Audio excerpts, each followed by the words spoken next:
कि इसको 220 दिन में इस पूरे प्रोजेक्ट को सम अप करे और 220 दिन में पे कमीशन पूरा अपना काम करे, रिपोर्ट सरकार को सौंपे।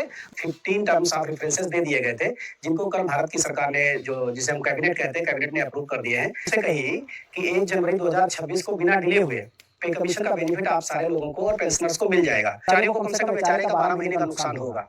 पहले 18 महीने का डीए हमारा एरिया सरकार के पास है, वो देना नहीं चाह रही है, और इधर 12 महीने का अगर बेचारे का नुकसान होता है तो ये बड़ा नुकसान होगा कर्मचारियों का। मिलने की तो संभावना बची नहीं है। 18 महीने सरकार खुद ही कह रही है, तो इसका मतलब ये हुआ कि 2027 के मिड में गवर्नमेंट खुद कह रही है कि पे कमीशन अपनी रिपोर्ट को सबमिट करेगा। सरकार डिले कर सकती है, लेकिन देना उसको 1 जनवरी 2026 से ही पड़ेगा। तो 2029 में जब लोकसभा के चुनाव आएंगे, तब जाकर के कहीं सरकार पे कमीशन की रिपोर्ट्स को स्वीकार करके नया फिटमेंट फैक्टर के मद्देनजर सारे काम करेगी कि बिहार का चुनाव है तो उसमें पे कमीशन गठित किया जाएगा आधिकारिक तौर पर।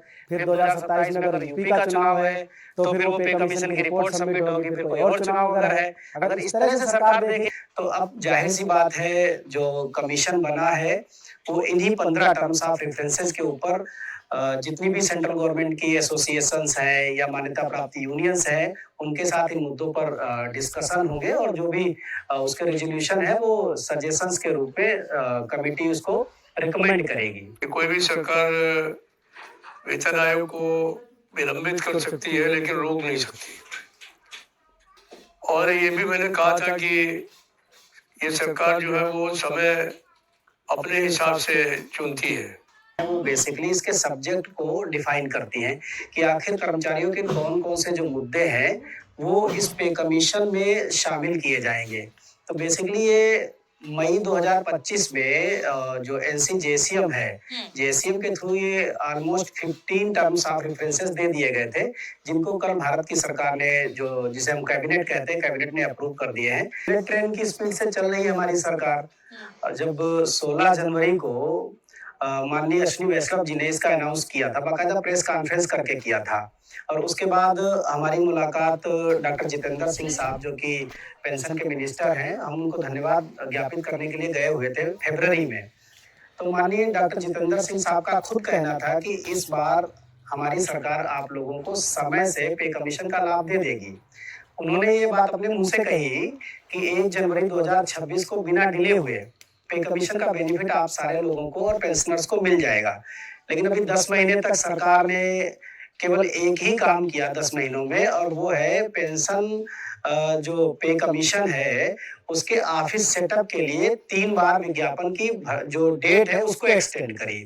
हम लोग लगातार इस बीच डिमांड करते रहे, एजुकेशनल प्रोग्राम करते रहे। अभी 100 शहरों से एक साथ हजारों की तादाद में कानून छोड़ करके भारत सरकार से गुजारिश की थी कि आपने पे कमीशन के ऊपर वादा किया था, वो वादा आपका कहाँ गया है। फिर पेंशन सेक्रेटरी साहब ने मिलने के लिए भी बुलाया, हालांकि उस पर मेन जो मुद्दा था वो यूपीएस था, यूपीएस और ओपीएस की जो डिमांड थी, लेकिन उसमें भी हम लोगों ने पे कमीशन के वादे को सरकार को याद दिलाया। खैर, अब 10 महीने के बाद सही सरकार ने कल जो है जितने टर्म्स ऑफ रेफरेंसेस हैं उनको अप्रूव कर दिया है।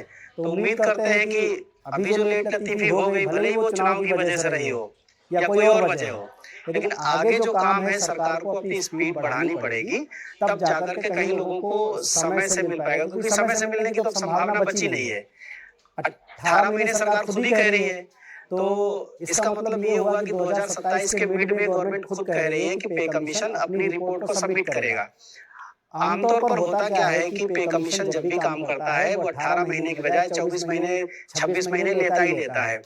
फिर वो रिपोर्ट सबमिट करता है, रिकमेंडेशन देता है, फिर कैबिनेट उसको अप्रूव करती है कौन कौन से रिकमेंडेशन को मानना है, किसको नहीं मानना है। फिर वहां पर भी क्या होता है कि कर्मचारी और सरकार के बीच एक कोलिजन स्टार्ट होता है कि तमाम सारे मुद्दों पर एम्प्लॉइज नहीं मानते हैं, तो फिर एक डिस्कशन का दौर चलता है, आर्बिट्रेशन का दौर चलता है, तब जाकर के बहुत सारी चीजें फाइनल हो पाती है। चाहे सरकार की अगर मंशा, विल पावर ठीक रहे तो 200 दिन में सरकार पे कमीशन की रिकमेंडेशन को ले सकती है। 200 दिन सफिशिएंट है, क्योंकि पहले का ज़माना जैसा था कि ऑनलाइन सुविधाएँ नहीं थी, ऑनलाइन डिस्कशंस नहीं होते थे। अभी आज के टाइम पर ऑनलाइन जाने की ज़रूरत नहीं है कि वहाँ तमिलनाडु और चेन्नई पे कमीशन जाए। पे कमीशन को बात करना है, अपने ऑफिस में उन लोगों को बुलाए, टाइम दे, उनके साथ डिस्कशन करें उन मुद्दों को, और जिनसे मीटिंग की ज़रूरत हो लाइव कर सकते हैं, ऑनलाइन कर सकते हैं, तमाम प्लेटफ़ॉर्म है। तो अगर सरकार इस स्पीड को मेंटेन करे ठीक से, तो 200 दिन में पे कमीशन अपनी रिपोर्ट बना सकता है। लेकिन फिर भी मैं कहूँगा कि अगर एक एवरेज टाइम लिया जाए तो अब मुझे ऐसा लगता है कि 2026 के अंत से पहले कुछ पॉसिबल नहीं है। 2026 के अगर अंत में भी देती है तो सरकार कर्मचारियों को कम से कम एचआरए का 12 महीने का नुकसान होगा। पहले 18 महीने का डीए हमारा एरिया सरकार के पास है, वो देना नहीं चाह रही है, और इधर 12 महीने का अगर एचआरए का नुकसान होता है तो ये बड़ा नुकसान होगा कर्मचारियों का। तो हमारी गुजारिश भी यही है सरकार से कि इसको 200 से 220 दिन में इस पूरे प्रोजेक्ट को समाप्त करे, और 220 दिन में पे कमीशन पूरा अपना काम करे, रिपोर्ट सरकार को सौंपे। ज्यादा कुछ करना नहीं, इस बार पे मैट्रिक्स को रीस्ट्रक्चर करना है, एक नए फिटमेंट फैक्टर को लाना है और पूरी पे मैट्रिक्स को बदलना है। तो मुझे नहीं लगता कि उसमें बहुत लंबा काम है, लेकिन अगर सरकार चुनाव के मद्देनजर सारे काम करेगी कि बिहार का चुनाव है तो उसमें पे कमीशन गठित किया जाएगा आधिकारिक तौर पर, फिर 2027 में अगर यूपी का चुनाव है तो फिर वो पे कमीशन की रिपोर्ट सबमिट होगी, फिर कोई और चुनाव अगर है। अगर इस तरह से सरकार देखे तो 2029 में जब लोकसभा के चुनाव आएंगे तब जाकर के कहीं सरकार पे कमीशन की रिपोर्ट्स को स्वीकार करके नया फिटमेंट फैक्टर 10 महीने में आप केवल और केवल एक पे कमीशन के लिए 35 लोगों के सिलेक्शन कर पाए, जिनको आपको डेपुटेशन बेस पे रखना था। ऐसा नहीं था कि कोई विज्ञापन नया निकालना था, नए लोगों को भर्ती करना था, सारे एक्सपीरियंस लोगों को लेना था। और जब तक कि बिहार के चुनाव शुरू नहीं हो गए, मतलब कि आचार संहिता लग नहीं गई, तब तक अगर सरकार ने पे कमीशन का गठन नहीं किया। इस बीच हमने कई प्रोग्राम किए, बहुत सारे मीडिया जो है प्लेटफॉर्म्स पर भी इस मुद्दे को उठाया कि पे कमीशन कर्मचारी के लिए बहुत ज्वलंत मुद्दा है। सोने का रेट आप देख रहे हैं भागता हुआ जा रहा है, 1,25,000 पार कर गया, और कर्मचारियों की सैलरी अभी पिछले 10 साल में वो कछुए की स्पीड से चल रही है। तो बहुत एक मतलब जो है वेरिएशन हो गया बीच में।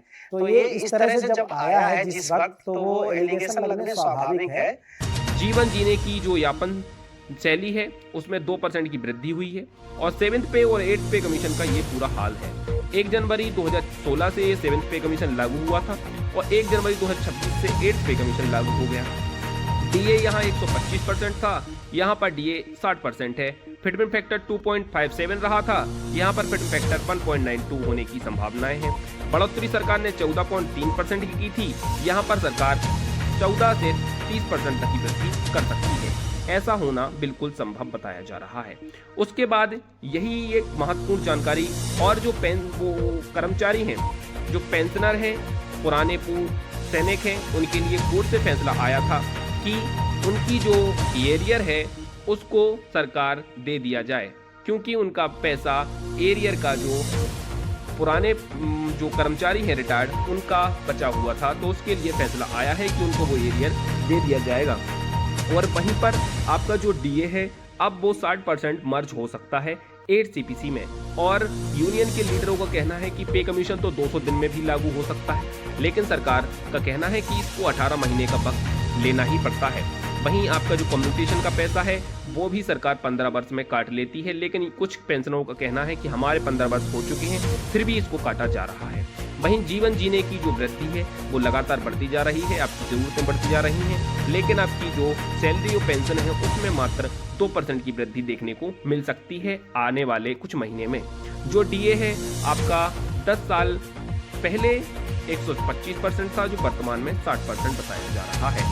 अब आप कमेंट करके बताइए, क्या सरकार जो आपका डीए है 60% उसको मर्ज करेगी? और आपकी जो कम्युनिकेशन का पैसा है आप समझ गए हैं कि क्यों काटा जा रहा है। वहीं पर आपका जो फिटमेंट फैक्टर है 1.92 के आसपास रह सकता है, ऐसा बिल्कुल संभावित होने की संभावनाएं भी बताई जा रही हैं। वहीं कोर्ट के द्वारा 18 महीने का जो डीए का एरियर है उसको लेकर जो कर्मचारी हैं, पूर्व सैनिक हैं, उनका पैसा देने की बात हो रही है, क्योंकि उनको ये पैसे दे दिए जाएं, ऐसा कहना है सरकार का।